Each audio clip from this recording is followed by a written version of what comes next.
90च्या दशकामध्ये जसपाल भट्टींची एक मस्त सिरीज होती उलटा पुलटा नावाने. सटारिकल होती. चांगल्या पद्धतीने विनोद वगैरे सगळं त्याच्यामध्ये दाखवलं जायचं.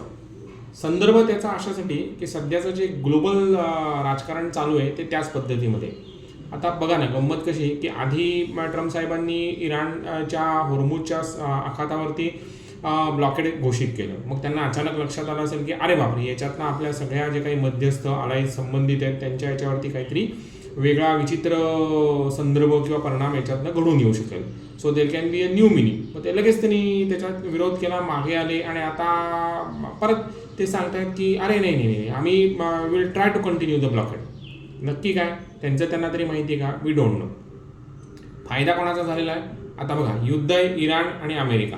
फायदा होतोय रशियाचा. कसा? तर आता अमेरिकन सिनेटनी मागच्या वर्षी एक कायदा पास केलेला होता, म्हणजे अर्थातच प्रेसिडेंट साहेबांच्या मंजुरीने. त्या ह्याच्यामध्ये त्यांनी रशियाकडनं जे कुठले देश तेल आयात करतील तर त्यांच्यावरती 500% अधिभार, 500% सरचार्ज लावलेलं होतं. म्हणजे आपण जे काही वस्तू खरेदी करू तर त्याच्यावरती 500% ड्युटी.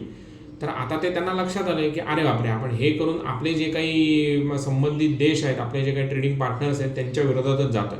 मग आता त्यांनी काय केलं, 500%वरनं डायरेक्ट ते आणलं 100%. 100% ठीक आहे, आटोक्यातलं आहे.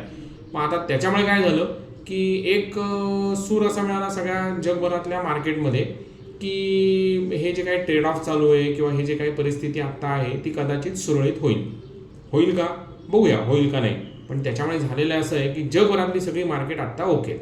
आणि हे होत असताना म्हणजे सगळी मार्केट ही चांगल्या दिशेने टुवर्ड्स नॉर्थवर्ड पॉझिटिव्ह साईडवरती.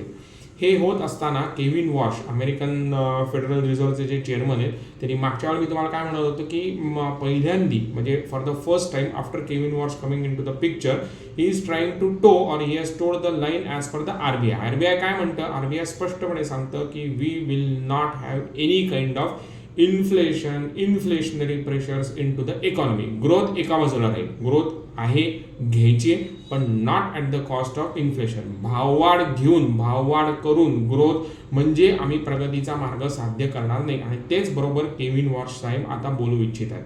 त्यांचं म्हणणं आहे inflation needs to be control, growth can be secondary. आपल्याला काय फायदा होणार आहे? नक्कीच.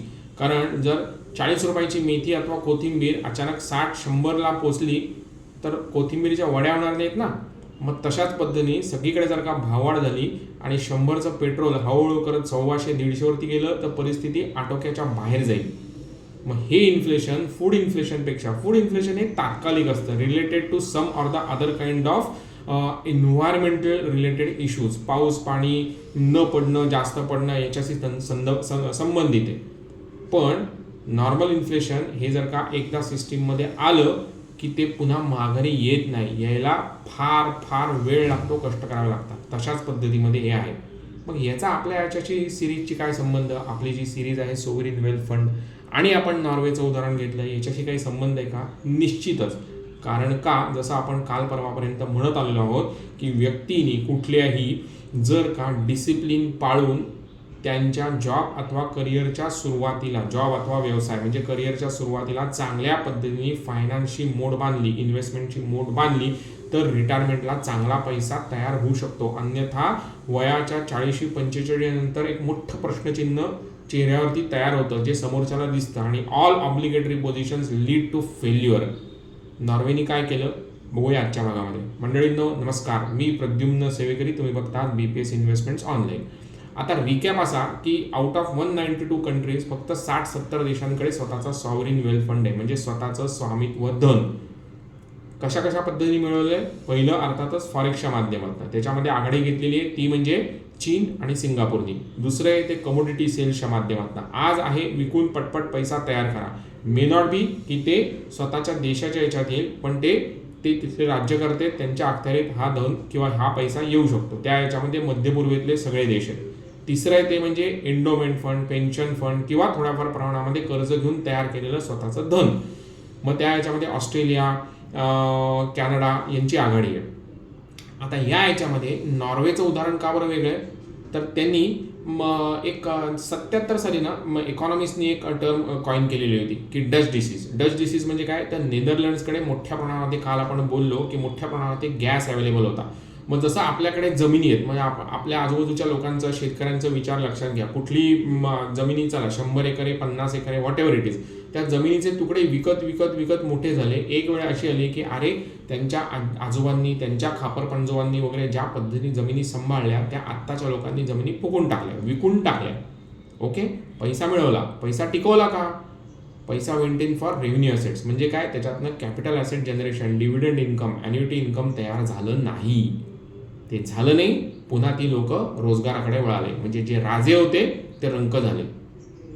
गंमतशीर आहे ना. मग ते प्रचंड वाईट अवस्थेमध्ये व्यक्तीला घेऊन जातं आणि ते बरोबर उलटं म्हणजे ते टाळलं नॉर्वेने. त्यांनी काय केलं, तर त्यांनी त्यांचा जो आता नॉर्वे जागतिक तेलाच्या उत्पादनामध्ये 2%, जवळपास 10-12 मिलियन बॅरलचं तेल दररोज ते उत्पादन घेतात.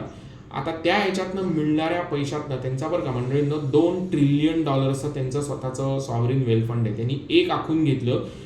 काय केलं त्यांनी, तर त्यांनी स्वतःचं एक मोठी प्रिन्सिपल काय तयार केलं की all this money or the proceeds or the annuity income which will be created from the sale of the oil reserves will not be use for any kind of fiscal deficit.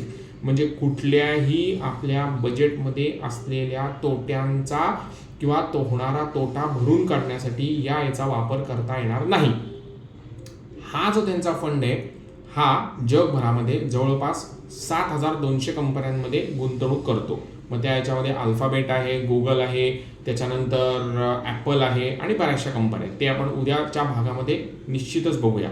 पण यांनी काय केलं, तर या कंपन्यांमध्ये गुंतवणूक करताना एक प्रिन्सिपल आखलं. आता गुंतवणूक कोण करतं, तर त्यांचे ॲसेट मॅनेजर म्हणजे त्यांची बँक, कोण, नॉर्जेस बँक. ते कोणाच्या अखत्यारीत करतात, तर ते फायनान्स डिपार्टमेंटच्या अखत्यारीत म्हणजे फायनान्स मिनिस्ट्रीच्या अखत्यारीत. त्यांना ते बांधील कोणाला आहेत, तर ते आहेत पार्लमेंटला. मग पार्लमेंटने ठरवून दिलं की in case of any eventuality, कुठल्याही परिस्थितीमध्ये fiscal deficit will not be saved by the income or the dividend income which is received from this particular sovereign wealth fund. आता यांची गुंतवणूक कशा पद्धतीमध्ये होते, 1, 2, 3, 4 मध्ये पहिलं ॲसेट अलोकेशन मॅट्रिक्स आपण लक्षात घेऊया. याच्यामध्ये पब्लिक इक्विटीजमध्ये जवळपास 71%, फिक्स्ड इन्कम म्हणजे जिथनं कमी व्याज किंवा कमी पैसा मिळेल पण जिथनं गॅरंटेड मिळेल असं जवळपास 26.5%. रिअल इस्टेटमध्ये जगभरातल्या वेगळ्या ठिकाणी 2 ट्रिलियन पैकी 1% या आयुष्यामध्ये आपण बोलतो 1.7% आहे. आणि रिन्युएबलमध्ये म्हणजे ठीक आहे, रिन्युएबलमध्ये सुद्धा आहे 0.4%. म्हणजे जे माहिती नाही आहे पण करून ठेवू, जर का झालं तर एक्सपोनेन्शियल ग्रोथ होईल. म्हणजे काय, out of 2 trillion 71% is into equities which give them growth and dividend. Out of 2 trillion fixed इन्कममध्ये 26.5% which give them absolute security. Out of 2 trillion real इस्टेटमध्ये 1.5-2% आहे.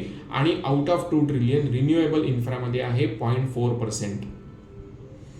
याच्यातनं किती पैसा मिळतो बघूया उद्या परवाच्या भागामध्ये. याच्यातनं आपल्याला काय फायदा मिळतो, आपण जर का इक्विव्हॅलंट मॅट्रिक्स आपलं आखलं आणि येणाऱ्या पैशांमधनं आपण 1, 2, 3, 4 अशा वेगळ्या ॲसेट्समध्ये गुंतवणूक तयार केली आणि आपण आपल्या जॉब म्हणजे व्यवसाय अथवा रोजगार म्हणजे जॉबवरती जर का लक्ष केंद्रित केलं आणि इन्व्हेस्टमेंट चांगल्या पद्धतीने ग्रो होऊ दिली, तर we also can be Norway in 1 point of time.